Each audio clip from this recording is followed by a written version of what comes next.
Goeiedag en welkom by Inspireer.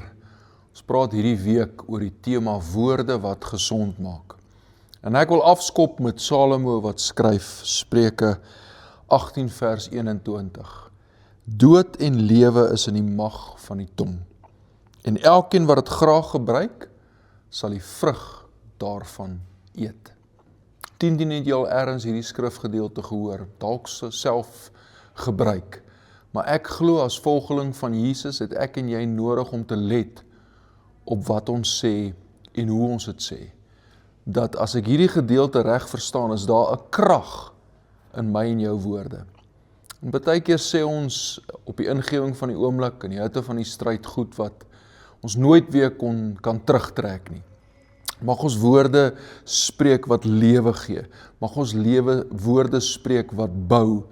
En mag ons woorde spreek wat uiteindelik ewigheidswaarde het in mense se lewe. Dood en lewe is in die mag van die tong.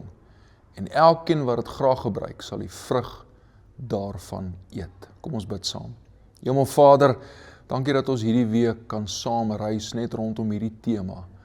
Woorde wat gesond maak. En mag ons meer as ooit let op die woorde wat by ons mond uitkom. Mag dit woorde van lewe wees, wat opbou, wat hoop bring, wat positief is en wat mense inspireer. In Jesus se mooi naam. Amen.